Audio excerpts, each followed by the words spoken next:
هم میهنان عزیز، اشرف نشانها و یاران شورشگر، به همه شما درود که درست در شرایطی که مردم در شهرهای شورشی از کردستان تا تهران علیه استبداد خونریز خامنه‌ای به پا خاسته اند، شما نیز پرچم قیام و جنبش آنها را در برابر سازمان ملل برافراشته اید و صدای پرخروشتان طنین اعتراضهای مردم ایران علیه پذیرفته شدن جلاد 67 در سازمان ملل است. مرگ مظلومانه مهسا امینی که حالا دختر تمام ایران است، باروت انباشته در شهرهای شورشی ما را به آتش کشید. از سقز و سنندج و دیوان دره تا تهران و کرج و اصفهان و مشهد و رشت و دیگر شهرهای ایران، خروش شجاعانه قیام کنندگان با شعارهای از کردستان تا تهران خونین تمام ایران، خامنه‌ای قاتل، ولایتش باطله و مرگ بر ستمگر، چه شاه باشه چه رهبر، کاخ ستم و بیداد ولایت فقیه را به لرزه انداخته است. بر پایه اعتصاب عمومی توسط هموطنان دلیر ما در کردستان و تظاهرات شجاعانه دانشجویان در دانشگاه تهران، در دانشگاه شریف امیرکبیر، در دانشگاه ملی تربیت مدرس، دانشگاه علامه، دانشگاه هنر و دانشگاه اصفهان، باز هم قدرت نیروی عظیم نهفته در دل جامعه ایران را نشان می‌دهد که عزم سرنگونی دارد. این فریادها که پشتوانه فعالیت‌های گسترش یابنده و مؤثر کانون‌های شورشی مجاهدین در سراسر کشور است، ناقوس مرگ رژیم را به صدا درآورده است. مردم ایران برای آزادی به پا خاسته‌اند. کسانی که قاتل این مردم را به ملل متحد راه می‌دهند باید شرم کنند. راستی که لحظه ورود این قاتل به خانه مشترک ملل جهان لحظه ننگ و سرفکندگی مماشات کنندگان با فاشیسم دینی و جریحه دار شدن وجدان بشریت معاصر است. دستهای رئیسی جلاد به خون 30,000 زندانی مجاهد و مبارز آغشته است. برای سالهای طولانی در صدور احکام همه اعدامهای جنایتکارانه نقش داشته است.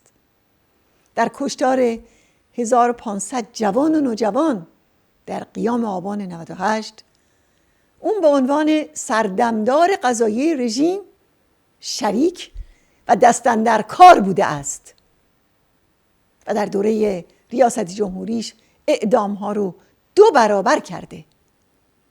آخوند رئیسی قاتل مردم ایران است و نه نماینده مردم ایران. او باید محاکمه شود و نه اینکه در سازمان ملل راه داده شود.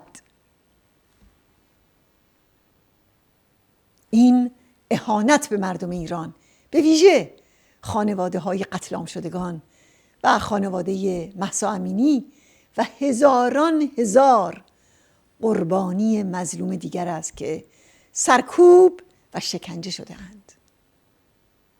امروز آخوندها با وحشت از موقعیت سرنگونی رژیمشون به اعدام‌های بیوقفه رو آوردند، اما گور خود را به دست خود میکنند.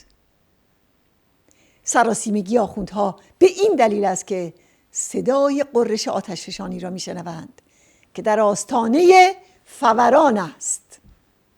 سال گذشته خامنه‌ای رسوایی بزرگی را به جان خرید و یک قاتل روسیا یعنی جلاد 67 رو رئیس جمهور خودش کرد. میخواست راه استمرار جنبش اعتراضی را سد کند. میخواست گسترش کانونهای شورشی و شدتیابی فعالیت‌های اونها رو متوقف سازد. میخواست وخامت اوضاع سیاسی و اقتصادی رژیم را با جنگ افروزی و تروریسم هرچه بیشتر و پیشبرد برنامه سلاح اتمی مهار کند. اما در همه این هدفها شکست خورد و چنان که مسعود گفت جلاد 67 برآمد و بارزترین شاخصه دوران سرنگونی است.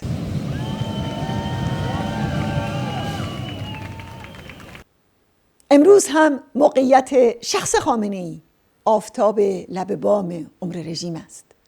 هم منفوریت بی حد و حصر رئیسی جلاد نشانه پایان کار آخوندهاست و هم پوسیدگی و ریزش در سپاه پاسداران از زوال قطعی این رژیم خبر می‌دهد. اکنون خامنه‌ای و رئیسی با اعدام 10 نفر در هر ماه، با چاپ 500 میلیون دلار اسکناس بدون پشتوانه در هر ماه و با چند برابر کردن قیمت‌ها و به گرسنگی کشاندن مردم، حکومت در حال احتضار خود را از امروز به فردا می‌کشانند. در نقطه مقابل مبارزه و فداکاری مجاهدین و کانون‌های شورشی هر روز مردم به جان آمده را به برپایی قیام نهایی و به زیر کشیدن آخوندها امیدوارتر می کند. خمینی دژخیم و سران کنونی رژیم نمی دانستند جوشش خون شهیدان چگونه گریبان آنها را خواهد گرفت و چگونه دادخواهی قتل عام شدگان جنبش و قیام برای سرنگونی رژیم را شعله‌ور خواهد کرد. تجمع پرخروش شما خواست مردم و مقاومت ایران را فریاد می کند که همانا محاکمه خامنه‌ای و رئیسی به جرم قتل عام زندانیان سیاسی در سال 67 و ارتکاب جنایت علیه بشریت و نسل کشی است. مردم و مقاومت ایران کشورهای عضو ملل متحد را فرا می‌خوانند که رژیم ولایت فقیه را از سازمان ملل و تمام مجامع بین المللی اخراج کنند.